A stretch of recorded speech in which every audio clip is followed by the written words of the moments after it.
जैसा कि हम सब जानते हैं रमज़ानुल मुबारक की आमद है और अफ्तार के टाइम पे हमें डेली बेसिस पे पकोड़े चाहिए ही होते हैं। तो इसी हवाले से आज मैं आपके साथ क्रिस्पी करारे और बहुत ही मज़ेदार आलू पालक के पकोड़ों की रेसिपी शेयर करूंगी जो कि ठंडे होने के बाद भी क्रिस्पी रहेंगे। तो अस्सलाम वालेकुम जी, कैसे हैं आप सब? उम्मीद करती हूँ सब खैर खैरियत से होंगे। Welcome back to my channel. तो आज मैं आपके साथ बहुत ही क्रिस्पी और क्रंची पालक के पकौड़ों की रेसिपी शेयर करने लगी हूँ जो कि बहुत ही लजीज बनते हैं। वीडियो को फुल वॉच करें, वीडियो का कोई भी पार्ट स्किप मत करें क्योंकि वीडियो में होती हैं ढेर सारी यूज़फुल टिप्स एंड ट्रिक्स।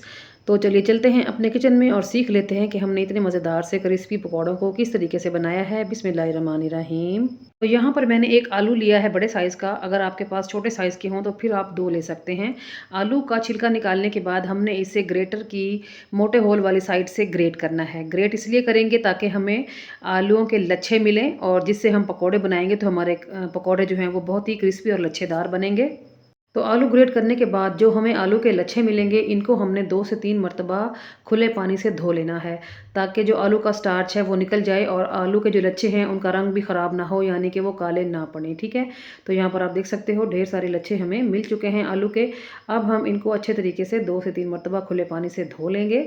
आलू पालक के पकौड़ों में आलू की मिकदार कम रखी जाती है और पालक की मिकदार ज़्यादा रखी जाती है, तभी जो है हमारे पकौड़े बहुत ही मज़ेदार और टेस्टी बन के रेडी होते हैं। ठीक है जी।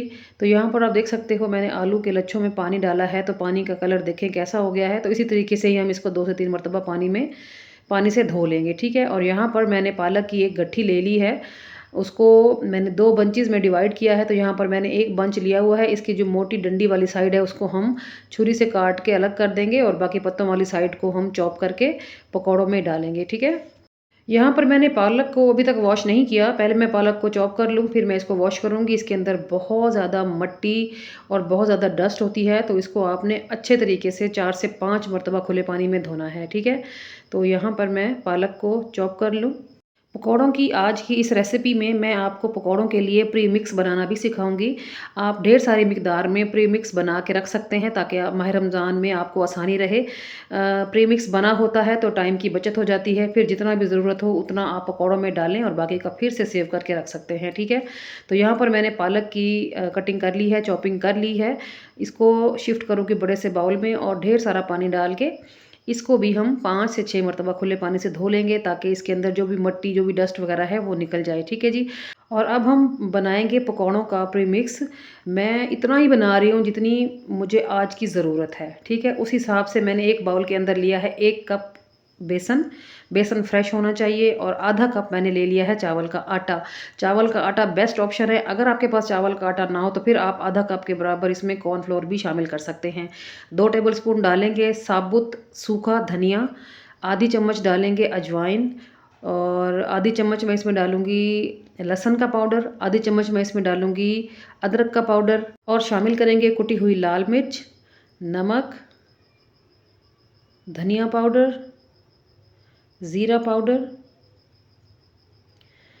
मोटी कुटी हुई काली मिर्च और इन तमाम चीज़ों को अच्छे तरीके से मिक्स कर लेंगे। ठीक है। अब मैंने सिर्फ एक टाइम के यूज़ के लिए ये प्री मिक्स बनाया है। आप 1 किलो बेसन ले लें, उसके साथ आधा किलो आपने चावल का आटा लेना है और जो मसालों की मिकदार है वो आपने अपने टेस्ट के अकॉर्डिंग उसको उसमें सेटिंग कर लेनी है मसालों की। ठीक है। उसको आप किसी बड़े से जार में सेव करके रख सकते हैं पूरे माह रमज़ान के लिए। जैसे ही ख़त्म हो दोबारा से बना लें। अच्छा जी। अब मैंने स्प्रे मिक्स में थोड़ी सी हल्दी डाली है और 1 से आधी पिंच के बराबर मैंने इसमें डाला है ज़र्दा फूड कलर ताकि हमारे पकौड़ों का कलर अच्छा आए। अगर आपको अच्छा कलर चाहिए तो कलर डाल लें, वरना फिर आप कलर को स्किप भी कर सकते हैं। तो प्री मिक्स में अब हम शामिल करेंगे आलू जो हमने ग्रेट करके रखे थे। ये देखें कितने साफ़ सुथरे से आलू हैं, अच्छे तरीके से हमने इनको धो लिया था। तो सारे आलू शामिल करने के बाद जो हमने पालक चॉप की थी वो यहाँ पर सारी ऐड कर देंगे।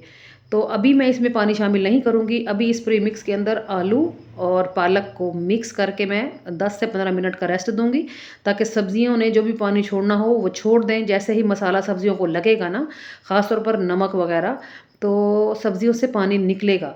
तो फिर हमें इन पकौड़ों में हो सकता है पानी की डालने की ज़रूरत ना पड़े, लेकिन ये 10 मिनट के बाद ही पता चलेगा कि इसमें पानी जाएगा या नहीं। ठीक है। सबसे पहले हमने इसको अच्छे तरीके से मिक्स कर लेना है और 10 मिनट का रेस्ट दे देना है। तो सब्जियों की मिक्सिंग हो चुकी है, इसको रखते हैं साइड पे।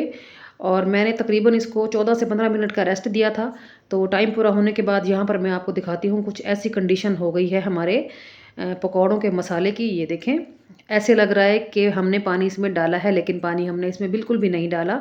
बस अभी हमने इसमें एक और चीज़ डालनी है, वो है हरी मिर्चें। तो ये भी आप अपने टेस्ट के अकॉर्डिंग ज़्यादा या कम डाल सकते हैं।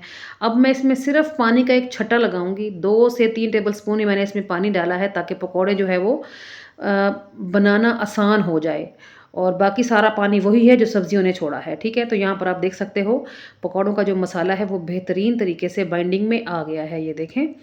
तो अब चलते हैं पकौड़े फ्राई कर लेते हैं। तो तेल रखा हुआ था मैंने चूल्हे के ऊपर गर्म होने के लिए। जब तेल अच्छा खासा गर्म हो जाएगा, उसके बाद आपने तेल में पकौड़े डालने हैं। अगर आपने ठंडे तेल में पकौड़े डाले तो एक तो वो सारा तेल को जज़ब कर लेंगे, और दूसरा वो फैल भी सकते हैं, जिससे हमारा तेल गंदा हो जाएगा। तो इस बात का आपने ख्याल रखना है। तेल को अच्छा खासा गर्म करने के बाद आपने इसमें पकौड़े शामिल करने हैं। ऐसे जैसे हम पकौड़े तेल में डालते जाएंगे ना, तेल का टेम्परेचर खुद ब खुद डाउन होता जाएगा, ठीक है। तो यहाँ पर आप देख सकते हो, जैसे ही मैं इसमें पकौड़े ऐड कर रही हूँ, तेल का टेम्परेचर डाउन होता जा रहा है। और जो सबसे इम्पोर्टेंट बात है कुकिंग के लिए, वो ये है कि आग के ऊपर आपका पूरा कंट्रोल होना चाहिए। आपको पता होना चाहिए कि किस टाइम पे आग को कम करना है और किस टाइम पे आग को तेज़ करना है। अगर आग के ऊपर आपकी पूरी गिरफ्त है, तो फिर आपसे अच्छी कुकिंग कोई नहीं कर सकता। अच्छा जी, एनी हाउ, यहाँ पर मैंने तेल के अंदर सारे पकौड़े शामिल कर दिए थे, और तकरीबन 1 मिनट के लिए मैंने ना आग को छेड़ा ना ही पकौड़ों को। तो जैसे ही मुझे फ़ील हुआ कि पकौड़े नीचे वाली साइड से फ़र्म हो गए हैं, मज़बूत हो गए हैं, तो फिर मैं इनको फ्लिप कर रही हूँ, ठीक है। और अभी तक जो फ्लेम है वो हमारा हाई ही है, मैंने फ्लेम को कम नहीं किया, ठीक है। तो बस एक बैच बनाने में 4 से 5 मिनट मैक्सिमम लगेंगे, और आपके मज़ेदार से पकौड़े बन के रेडी हो जाएंगे। बस इसी तरीके से आप इनको फ्लिप करते रहें जब तक कि ये अच्छा सा प्यारा सा गोल्डन कलर नहीं पकड़ लेते। तो यहाँ पर आप देख सकते हैं जी, 4 से 5 मिनट ही लगे हैं, और यहाँ पर हमारे पकोड़े बन के रेडी हो गए हैं। माशाल्लाह से आप देख सकते हो कितनी ज़बरदस्त लुक है, और इनका क्रिस्प भी आप देख सकते हैं, इसके लच्छे भी आप देख सकते हैं। बहुत ही क्रिस्पी और बहुत ही मज़ेदार ये पकोड़े थे। आपने इस रमज़ान ये पालक के पकोड़े लाजमी ट्राई करने हैं। आप यकीन करें, ये आपको इतने मज़ेदार लगेंगे कि आप डेली यही पकौड़ा ही बनाया करेंगे। और इन पकौड़ों की वजह से घर में इतनी प्यारी सी सौंधी-सौंधी सी खुशबू थी। घर वाले बेताब हो रहे थे ये पकौड़े खाने के लिए, मगर मुझे कंटेंट बनाना था, तो मुझे उनको थोड़ा-सा सब्र करवाना पड़ा। और माशाल्लाह से आप यहाँ पर देखें जी, कितनी ज़बरदस्त सी लुक है हमारे पकौड़ों की। तो बस अब इनको हमने पैन से निकाल लेना है, और इसी तरीके से ही मैंने बाकी के सारे पकौड़े फ्राई कर लिए थे। यहाँ पर मैं आपको एक और टिप देती चलूँ।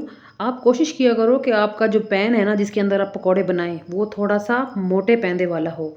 अगर मोटे पैंदे वाला होगा आपका पैन, तो आप यकीन करें इतनी आहिस्ता-आहिस्ता स्लो कुकिंग होगी और कमाल की चीज़ बनेगी उसमें। अगर आपका जो पैन है या कढ़ाई है वो पतले तले वाली है, तो चीज़ फ़ौरन से जलने लग जाती है, ऊपर से रंग आ जाता है, अंदर से कच्ची रह जाती है। तो ये फ़र्क होता है अच्छे बर्तन में और थोड़े हल्के बर्तन में। तो इस बात का भी आप लोग ख़्याल रखा करो। अच्छी कुकिंग करने के लिए ना ये सब चीज़ें मैटर करती हैं। तो बस यहाँ पर मैंने सारे पकौड़े बना के रेडी कर लिए हैं। माशाल्लाह से आप साउंड सुने।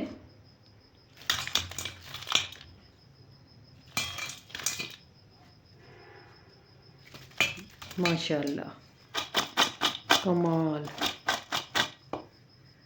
और क्रिस्प देखें कितना कमाल का है, लुक देखें, वाओ, अमेजिंग।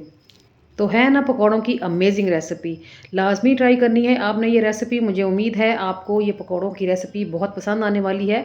और मैंने यहाँ पर पकौड़े सर्व किए थे धनिया पुदीने वाली हरी चटनी के साथ, जिनके साथ खा के बहुत ही मज़ा आया।